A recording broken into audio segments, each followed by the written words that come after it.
Welcome in to a brand new episode of A Whole New Ballgame. I'm Alex Fuse. There's Vinnie Pasquantino in his very bare apartment, no pun intended. Yep. So how's everyone doing today? Vinnie, how are you on this great Monday morning? I'm great. I just wish the weather would get a little bit warmer. It's flipping a little bit. It's still pretty cold, but it's not freezing like it was last week. So if we keep making these strides, I'll keep getting in better and better moods as time goes forward. But it's sunny today, which is a nice step. It's been cloudy pretty much all week, and we had a little bit of a break in the weather. But hopefully the trend keeps rising, the temperatures up there, and I'll be a happy camper. How about yourself? I agree. We have not seen the sun in upstate New York, and we got it briefly this morning. There was a brief bright spot in the day, but other than that, no sun here as well.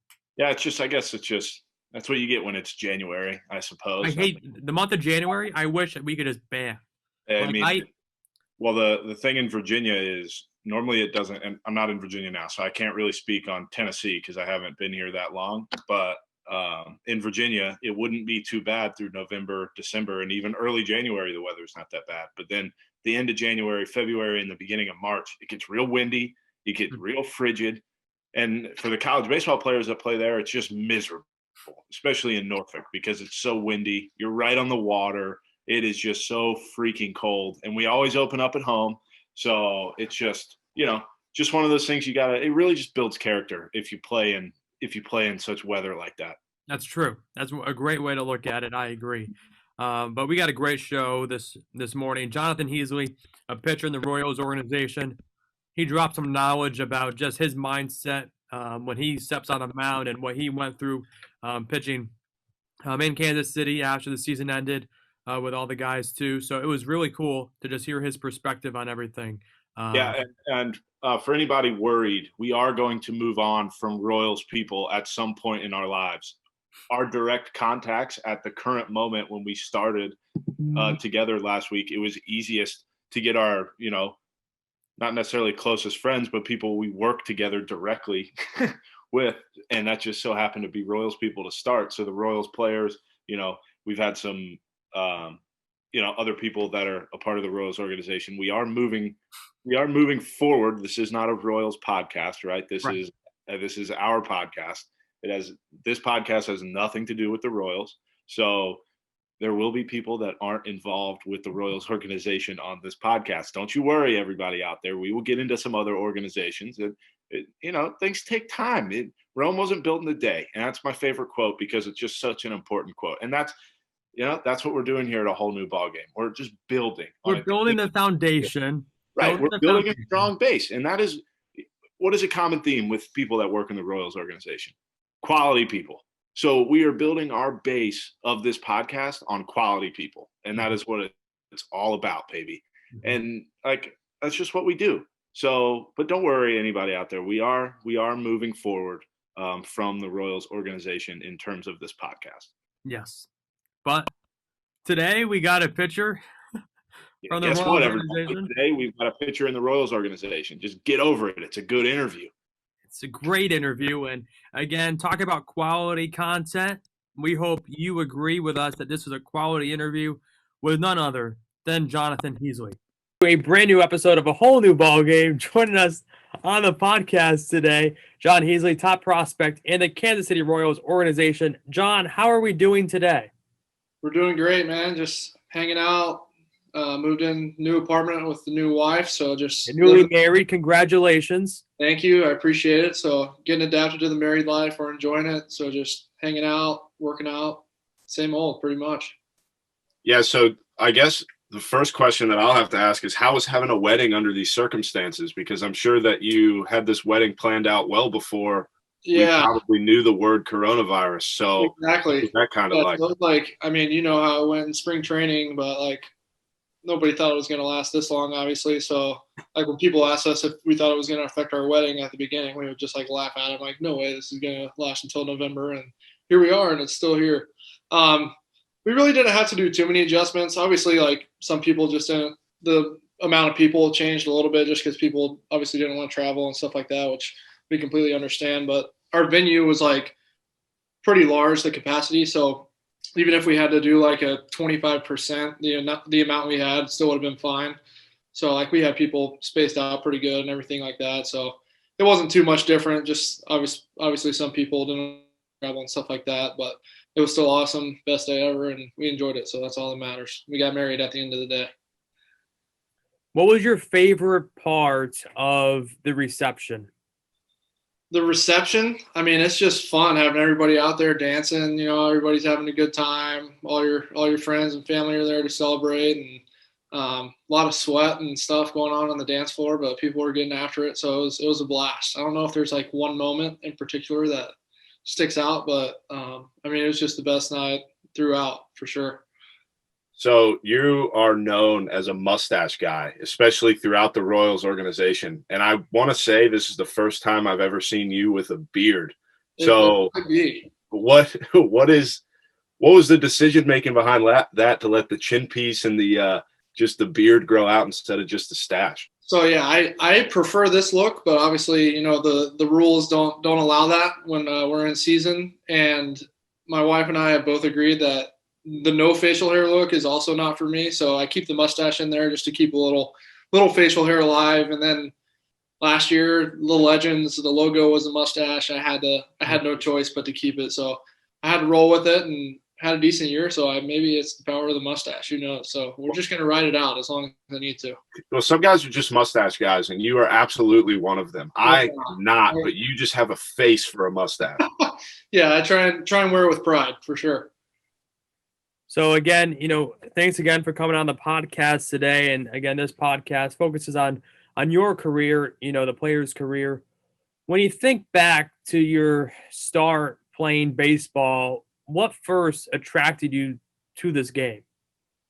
I mean, I played growing up, I played pretty much football, baseball, and basketball until my freshman year of high school. I stopped playing basketball and just stuck to baseball and football. But I mean, from the day I could throw something, I was throwing a ball around and messing around, stuff like that. My older brother played baseball and football as well. So kind of watching, I think, kind of motivated me. My dad played in college at a small school in Tennessee.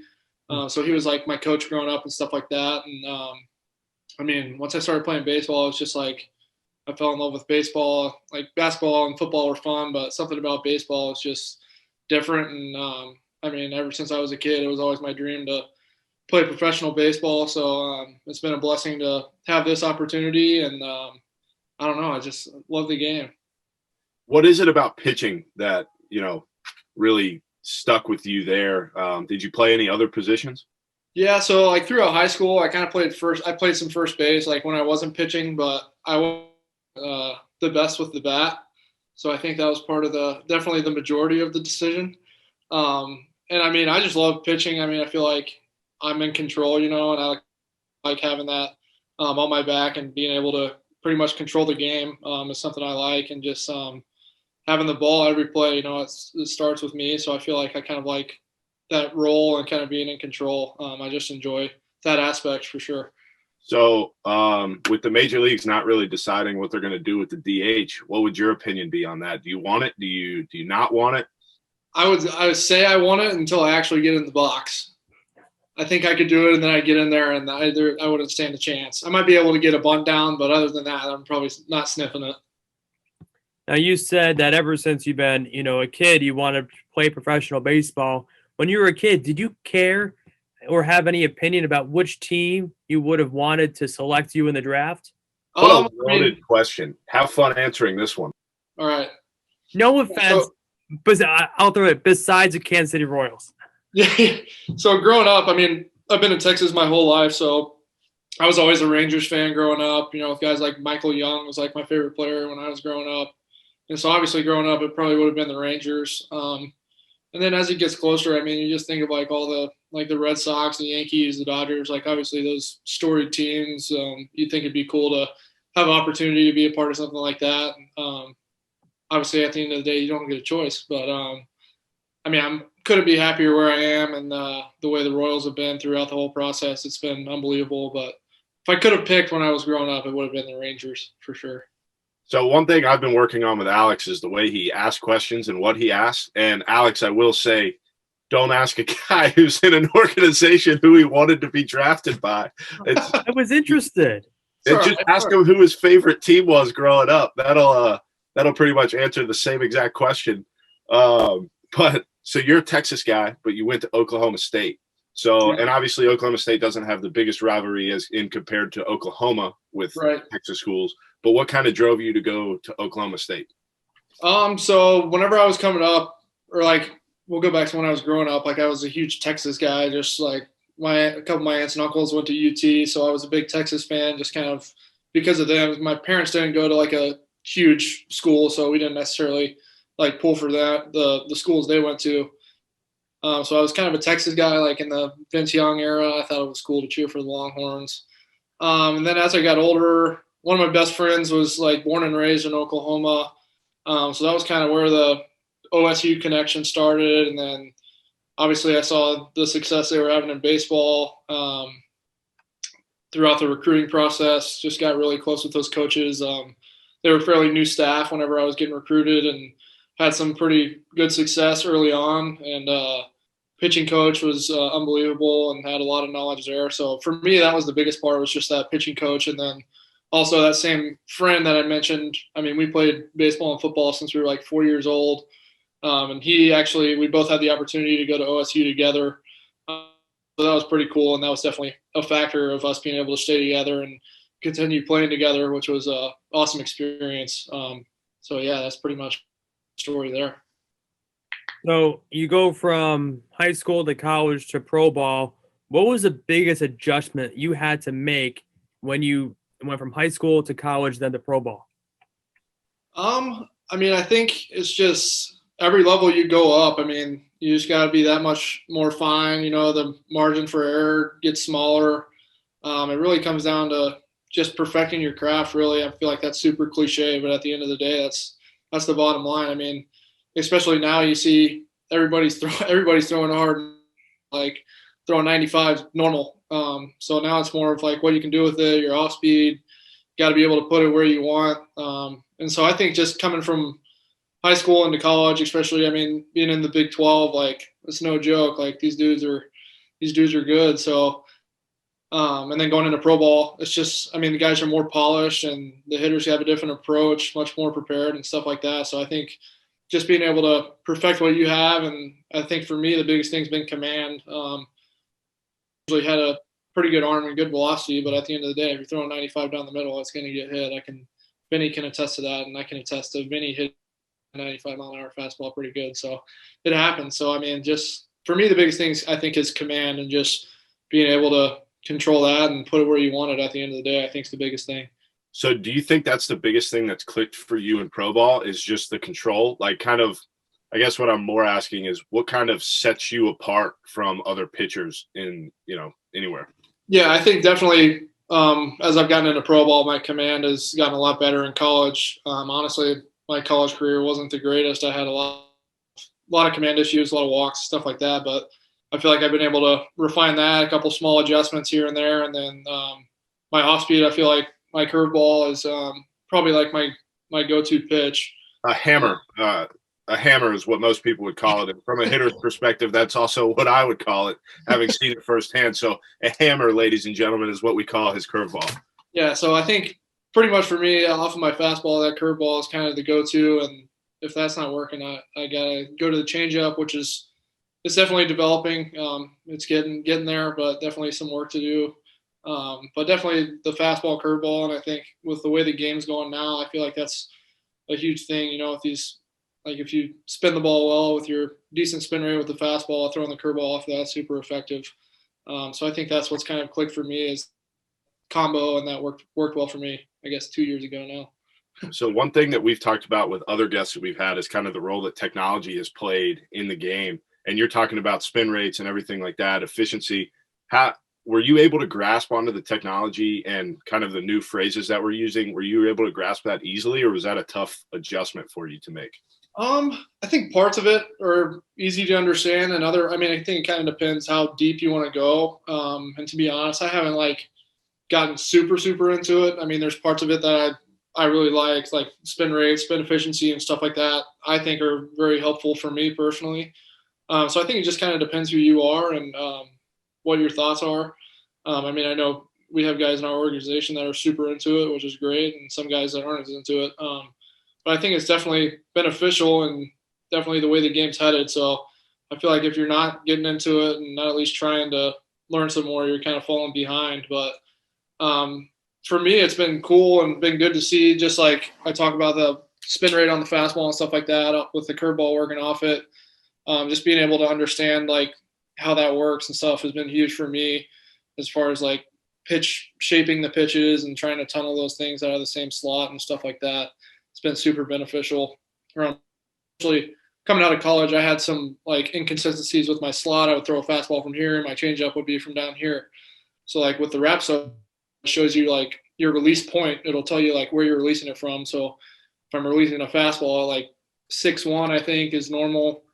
My changeup's coming about like 5-7. Like that's a pretty significant drop. Like a hitter might be able to pick up on that. So I've been able to refine that, especially like in the bullpen, because you're getting that feedback. You got somebody with an iPad right there, so you can get that feedback immediately and work on cleaning that up.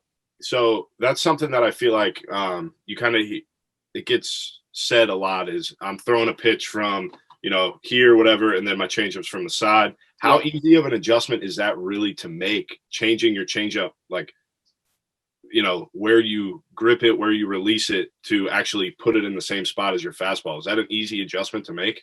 I mean, it comes to repetition. I mean, it's like in the bullpen, there were some times where I would just alternate. I think for me, that's what helped the most. I would just go fastball, changeup, just back and forth until I just got that feeling, just feel it in the same spot every time. Because, I mean, the fastball is obviously like the natural slot, but sometimes I want to try and make the changeup move more or get more inside and stuff like that, and I'll just drop naturally.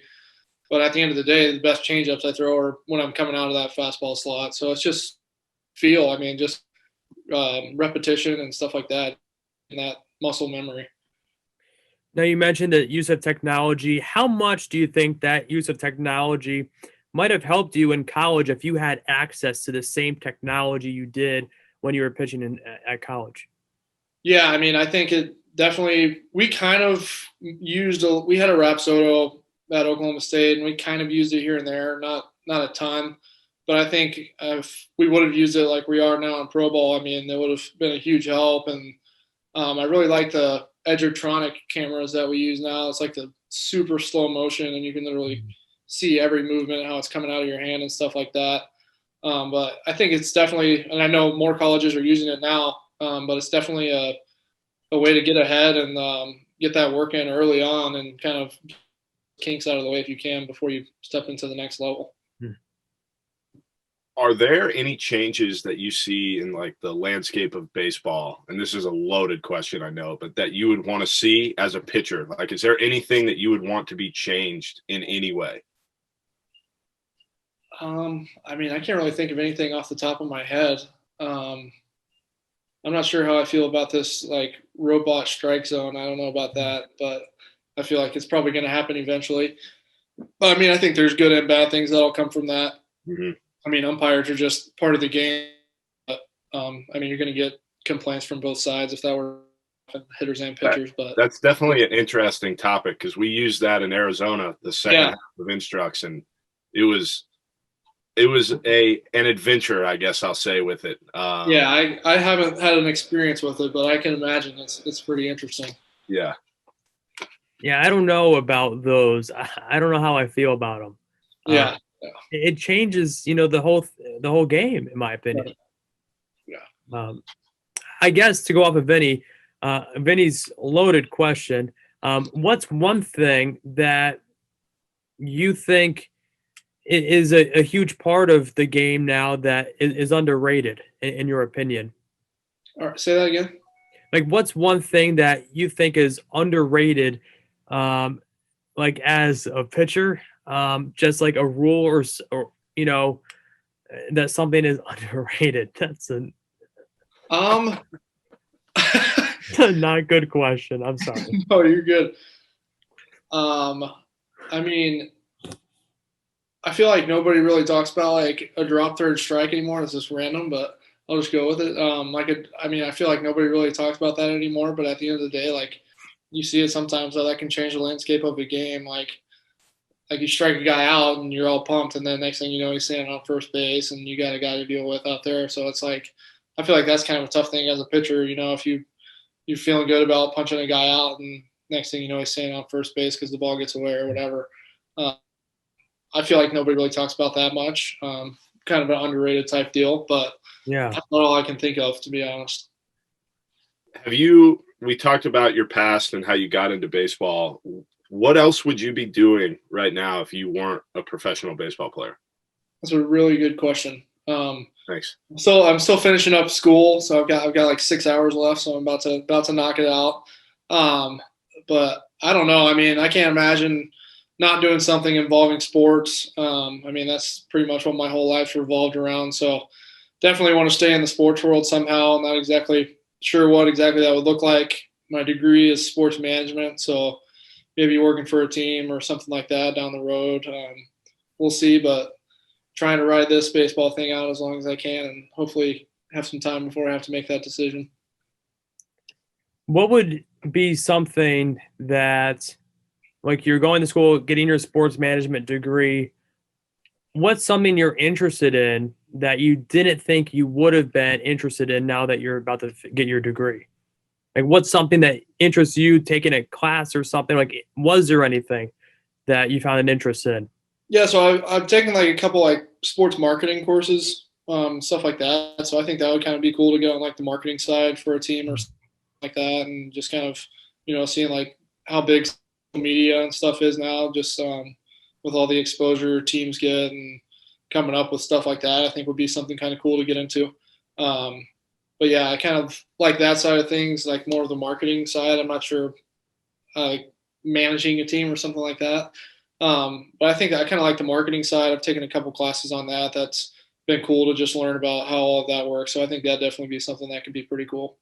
Well, it's not necessarily a team, but if you're looking for an unpaid full-time internship as a whole new Ballgame podcast, social media intern, there's a spot open. So but once you get your degree, they come talk to us. We're not accepting. Perfect. Yeah. But we're serious about that. So kind of in the middle of the pandemic and everything going on, you and I had hopped on a podcast with the Royals Farm Report, and we had kind of talked about everything that we had been going through, if we've been able to get workouts in. So I kind of know a little bit about what you did, but kind of tell everybody what you were able to get done during the quarantine before, and I'll get into, the alternate site and everything like that. Right. After you answer. Yeah. So obviously it was a huge adjustment for everybody, and everybody was kind of in a different spot and what they were able to do and what they weren't. Thankfully, I kind of work out at a smaller gym, kind of like a private little gym. So the guy that I train with was like nice enough to let me get in there like super early in the morning. We would just get in and get out. Nobody else was in there. So I was able to keep working out, and then had a good group of guys in the Dallas area that I've kind of grown up with and played against, stuff like that. So we all threw together. We ended up getting like a group of hitters together. So I'm sure you were doing similar things, but we would get together, probably once a week and just do live at bats and stuff like that. So it was nice to have that for sure, and be able to stay in shape, keep the arm in shape, and have some sort of competition. We found ways to make it fun and compete with each other and stuff like that. So I feel like I was in a really good spot. I was fortunate to have the facilities and stuff that I did. My high school coach let us use my old high school field, so we would get out there for our live at bats and stuff like that. So I feel like I was definitely fortunate to be able to get the work in that I did, and try and make the most of what we were doing, and try and get some innings and stuff like that going into next year. I didn't want to fall behind. So, and then as your summer was kind of winding down, you ended up getting not the phone call, but a phone call to go to the alternate site up in Kansas City. So what was that kind of like the month you were out there or so? Yeah. That was awesome. I was pumped to get that opportunity.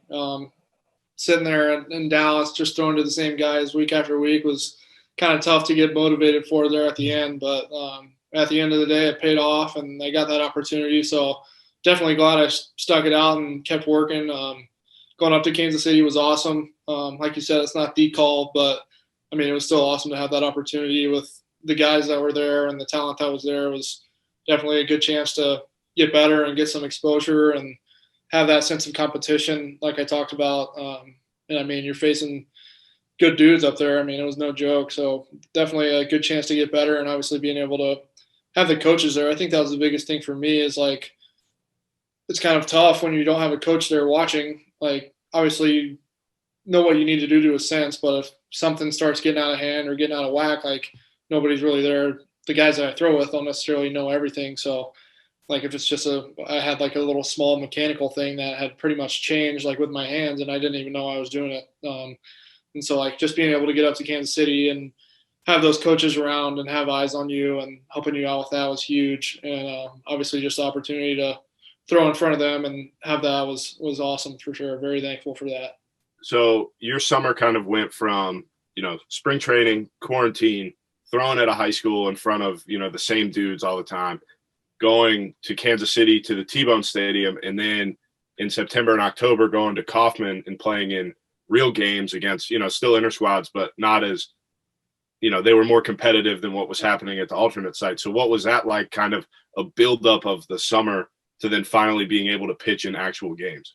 Yeah, that was definitely a good feeling. Over there at the alternate side, I mean, it was kind of like essentially almost like a live BP. Like sometimes you've got a full outfield, sometimes you don't. Like it was almost like judgment calls on the hits and stuff like that, which is just, I mean, it's better than nothing. But at the end of the day, like you want to get in that game situation. So it was awesome that they were able to put together what they did in Kansas City. I think that was an awesome experience for all of us, especially to be able to do it at Kaufman and just at the end of the day get those reps in and have a real game situation to be thrown in. Just, I mean, it's a totally different aspect mentally and physically when you have a like actual game situation going on. It's easier to get motivated and kind of, I feel like, brings out that competitiveness that you're going to get in a real season. So I think that was good for everybody who was involved and had that opportunity. It was definitely huge just being able to get that before next year.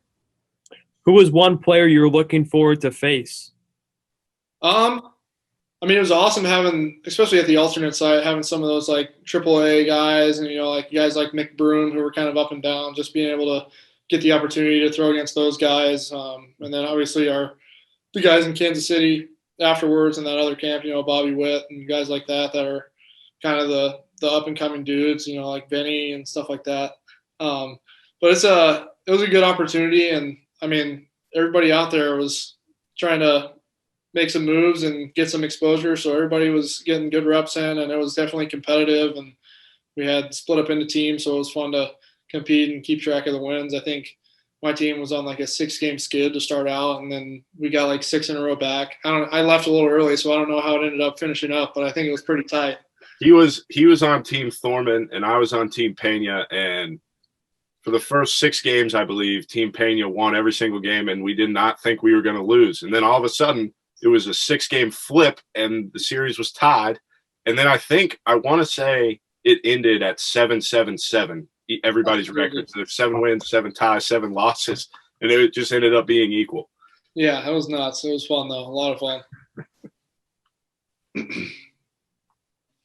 What was your favorite part? I mean, that was your first time. This year's just been so unprecedented. What was your favorite moment of this year for your baseball side of things? I think the most exciting part was probably getting the opportunity to be a part of the alternate site. I felt like that was a pretty big deal, and definitely was thankful for that opportunity.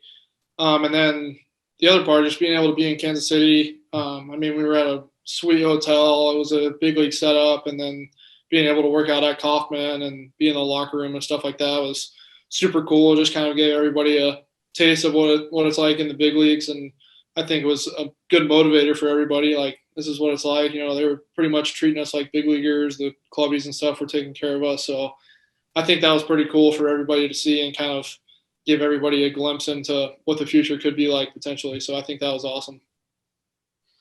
So, we've just talked about, we've covered pretty much everything about you now. So we learned before the podcast, for anybody who doesn't know, we're going to call him John, but his mother would prefer Jonathan. Exactly. So just know that when you first meet him, it's Jonathan, because we're going to appreciate what his mother wants, and we're going to call him by Jonathan. But now that he's given us his blessing to call him John, that's what I'm going to go with. So John, name one thing that you got better at in 2020 in your baseball career. I think like for me, it's been just like a journey of pretty much for me, the key's been like repeating. At times it's really good, and at times it kind of gets out of whack. So I think the biggest thing for me has just been to continue to grow that repetitiveness and consistency, especially my delivery. I feel like when everything's consistent, moving right, everything's pretty good. So I think for me, just continuing to develop that. And obviously we had some great coaches around at the alternate site and stuff like that helping me. So I think that was the thing for me that I probably improved the most, and look forward to carrying into hopefully spring training here sooner than later and into next year. Totally. This is our favorite part. This is my favorite part. I don't know if it's Vinny's favorite part of the interview. It's a newer segment. It's called Balls and Strikes. I think I already walked them, but it's the idea of the game is I go first. Oh my God, Alex, get quicker explaining. Balls and strikes. We're going to each go alternating questions. If it's a good question, you say strike and answer the question. If it's a bad question, we just move on. You call it a ball, we move on. You can answer it if you want. First person to get a strikeout essentially wins the game. All right, I like it. Vinny, do you want to start or do you want me to? Oh, you start first. All right. What is your biggest pet peeve? That's a strike, but I got to think for a second. I think my biggest pet peeve, this is my since marriage now, we're yeah, you better be careful what you say if she listens to this. I know. But I've discovered that like if I'm folding laundry, I was folding her clothes the other day and like 3/4 of it was inside out. And I was like, this is so annoying. I have to undo all these clothes, put them right side out. And I was like, Taylor, I think this is my new biggest pet peeve, is when people put their clothes in the washer inside out, and then you got to do it all when you pull it out. So there you go. Pet peeve. Well, so have you guys lived together before you got married, or is this the first time living together? This is the first time. Oh, yeah. So you're learning a whole bunch of stuff about each other right now, I'm sure. Exactly. All right. So I'm ahead in the count. 0-1. And let's see. What would be one number you've never worn on a baseball field that you've always wanted to wear? I'll give you a strike on that one. So I was number 10 in high school baseball, but my favorite number has always been 15. Like I was number 15 in football. It's kind of like my brother was number 15. Never worn it in baseball. Don't know if I will. Probably not. So considering pretty much our best player wears number 15, so that's probably not happening. But yeah, number 15. If I could choose, that would be it. All right, so now I'm ahead. I think I got to go for the strikeout here, Heasley style. And when was the last time you surprised yourself? I'm going to have to give that a ball. Do you want to answer it, or do you not want to answer it? I have no answer for that one. Okay. All right. What room do you think has the best acoustics for singing? The shower, your car, or random answer that you get to decide? That's a strike, and 100% the car for me. I'm a big car singer. I think I'm the next American Idol every time I'm in the car. What are you singing in the car? Whatever's on. I'm Whatever? Like, what's your go-to music? I listen to a pretty wide variety. I mean, I like country. I like a little bit of rap. I like some pop. Pretty much everything. But I feel like I jam out the most to country and sing along to that the most. You like Taylor Swift? No, not that kind of country. Or like Luke Combs, Morgan Wallen has been a guy that I've really come to like more recently. So those are probably my two go-to guys. All right. If you draw out your hair a little bit more, you could have that nice little slick back country singer vibe going on. Yeah, so, I might need to try it out. Yeah. all right, if there's one pitcher that's passed on, that's alive, whatever, that you could go back and throw a bullpen with and just kind of learn from them, who would it be? That's a strike. That's a good. I like that.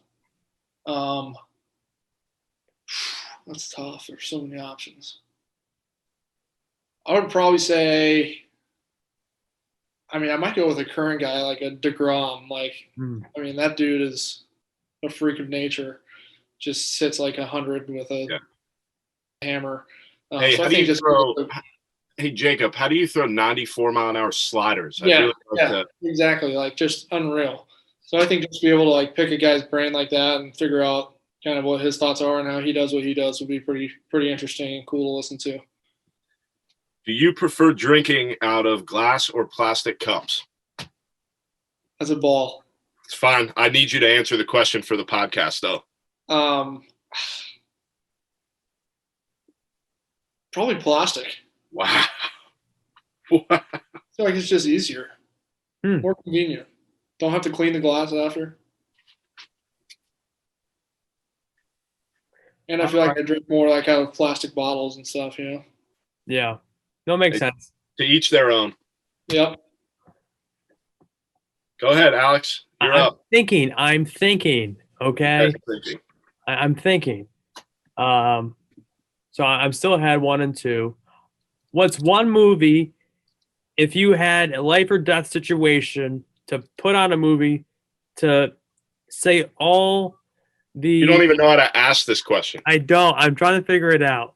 Oh, I got it now. What's one movie, life or death situation here? One movie you can put in the DVD player or put on Netflix to name every single line from. I'm gonna have to take that ball because I don't have a movie that I could do that to. I'm not a huge movie guy, to be honest. Neither am I. I don't know. So I'm with you. I'm not a huge movie guy, so unfortunately, I just don't have an answer for that. It's okay. It's okay. All right. And my favorite question: what is the best position in baseball? The best one. And you're not allowed to say pitcher. I'm going to give it a ball then if I can't say pitcher. Yeah, okay, that's completely fine.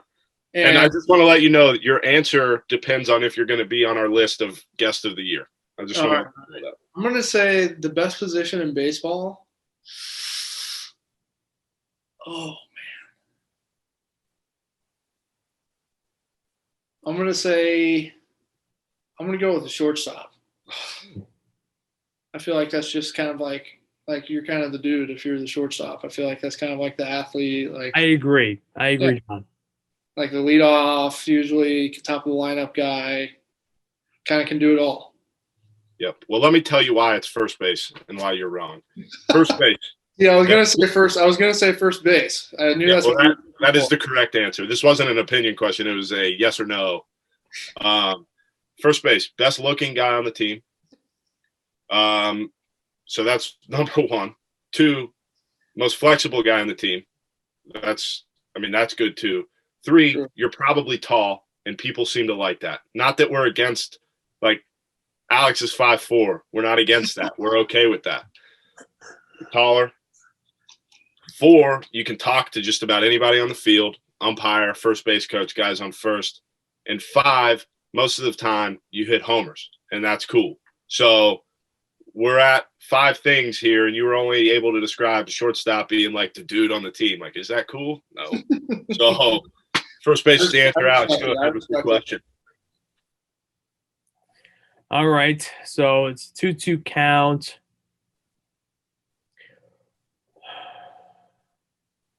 What's one pitch you've always wanted to learn but never had the opportunity to learn? All right, that's going to be strike 3. Good for you, Alex. Another victory. I mean, I feel like this might be kind of common, but I feel like throwing a knuckleball would be so sick. Like being able to repeat like a good knuckleball, especially like you don't really ever see a guy with like other good stuff throw a knuckleball. I feel like it's usually like a knuckleball, like you're a knuckleballer. That's all you throw. Yeah, their good stuff is a knuckleball. Yeah, exactly. But I feel like if you were a guy that had like 3 other good pitches and then you could bring out a 60-mile-an-hour knuckleball, it would be super sick. I just don't think that'd be fair at all. Hey, I have a 96-mile-an-hour fastball. I've got a banger. I've got a changeup. Oh, and I have a knuckle piece. Like, yeah, I think that would be so cool just to come out of nowhere with a knuckleball. Yeah. Absolutely. Well, congrats, Alex, on your victory. Now, John, 30-second elevator pitch. Blow yourself up on social media. Tell everybody where they can follow you and what you bring to the timeline. All right, I got Twitter and Instagram. You can follow me at Jonathan Heasley. Definitely more Instagram for content. Twitter's more I'm kind of like retweeting. That's where I go to kind of get the news, stuff like that, keep up with my teams. But Instagram, I try and keep some content out there. You can find out what's going on with me and the wife, what's going on with baseball. So you can check me out on both of those if you like. But yeah, this was awesome, guys. I appreciate you guys having me on. Yeah, thanks for coming on and giving us your time. Our viewers will really appreciate it. So we were pumped for this interview. No doubt. It was a blast. I appreciate it. You guys got a good thing going. Thank you, John. We appreciate it. Thanks for coming on today. We want to welcome you in from that interview, ladies and gentlemen. Thank you for listening. If you're still listening with us, we appreciate you so much. The real warriors are the ones that stay through the interview and listen to us ramble right after. I really enjoyed that interview. Like we said last time, one of the best mustaches in baseball. I mean, it's got to be. And the guy just he said in the interview, I believe, if I remember correctly, that he's had a beard before and he was never a mustache guy until he got into the Royals organization. But I think the mustache is just who he is. He just looks way better, and there's just some guys that pull it off, and he's one of them. So yeah, I agree. That's him. Really good for him, and it's pretty exciting. Yeah, great interview, of course. And this Thursday we got Joel Penfield on the show. Yep. That'll be a good one because he brings a different perspective, because Joel is one of the voices behind Royals Farm Report, which is, as we know, it's a kind of a fan site, I guess is the best way to describe it. And they follow Royals in the minor leagues on their way up. Obviously, they post about the major league team too, but it's normally about like the farm. That's why it's called the Royals Farm Report. So everybody kind of knows what's going on in the minor league. So they're a really cool thing for minor leaguers. And I think most teams have something like that on Twitter. Honestly, no, I don't know. I don't. Yeah, honestly, like when I got brought on in Burlington and I was like doing my research across, when I found Royals Farm Report, I'm like, oh, there must be like, I think they're the largest brand or social media following for it. I'm sure there's people out there that covers certain aspects, but I think they are really, the strongest. I could be wrong. I don't know. Yeah. Just we don't have, But they're like their whole system, right? Like their whole website, their whole podcast is centered around the farm system of the Kansas City Royals. Which is pretty, and that's like not to, in no way is this putting down like major league reporters, but following, there's a lot that is not easily accessible in terms of minor league baseball. So it's pretty cool that they're kind of, they're putting in the dirty work, so to speak, of figuring out who the minor leaguers are in the system. So it's pretty cool. They also tweet a lot about the Chiefs, which is exciting, especially right now with how good the Chiefs are. Maybe by the time, obviously we're filming this before the show Monday, so we don't know if the Chiefs win or lose. We'll see. Both of our Twitters will either be filled with very happy people or very angry people. Yeah. So, we'll see what happens. Exactly. But good interview coming up on Thursday with Joel, and we record these in advance. But I believe this interview with Joel is the first Balls and Strikes. Was it? I can't remember. So I think it was. I could be wrong here. I thought Boog was the first Balls and Strikes. No, I think it was Joel. Could be. It could very well be. And then this was I think this is the last interview we have that we recorded before Christmas. Mm-hmm. And then the rest are more recent. The rest are brand new. Yeah, brand new. So that's pretty good. And that's why we didn't want to record so many early, because then we can remember the interview and everything better. So yeah, Joel was a really cool interview. For anybody that's still listening, again, thank you so much for being here. We're just grateful that you're still here. But Alex, you got anything else before we move on and get ready for Thursday's show? I don't have anything. Wait, I guess I have a question, which you might want to talk about on the intro to Thursday's show. Is you were kind of getting ripped on Twitter yesterday a little bit. Yeah. So do you talk about that now, or do you want to bring that up in the intro of We can Thursday? mention a little bit now, and then we'll bring it up more in the intro to Thursday's episode. And should I even give my opinion here, or should I just shut up? Let's keep the opinions for Thursday. But no, I mean, I tweeted out that I've never seen Bull Durham. I should have said all the way through.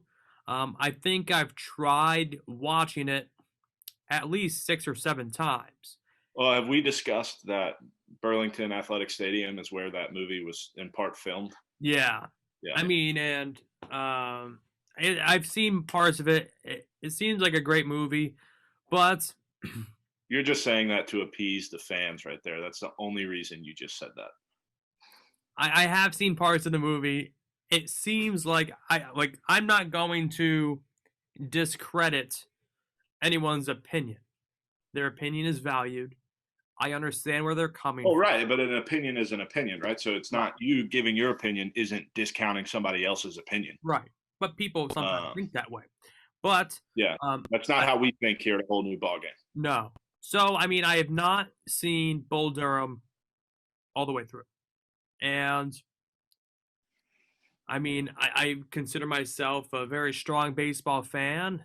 I think I know a little about the game. And to some people's opinion, they don't think I know some Royal fans tweeted back at me saying that, they were disappointed. And some people messaged me and said that they were very disappointed that I haven't seen it. And then until I see it all the way through, then that's when I gain my credibility back, whatever left I have. Well, I guess you can't really make an opinion on a movie if you haven't seen it. I guess that would be the one way to discredit your opinion is you haven't seen it all the way through. So how do you know? Right. And I mean, I've tried watching it about 6 or 7 times, and I just can't get it more than 10 minutes. But maybe that 11th minute is what hooks me. So we'll get into movies on Thursday. We'll talk about some movies, favorite movies. All right. We'll dish that out a little bit. Field of Dreams #1. Field of Dreams #1. We can discuss Field of Dreams off air. Don't you dare get on me about Field of Dreams. No better movie is better than Field of Dreams. All right, everybody. We'll see you on Thursday. Have a great early beginning of your week.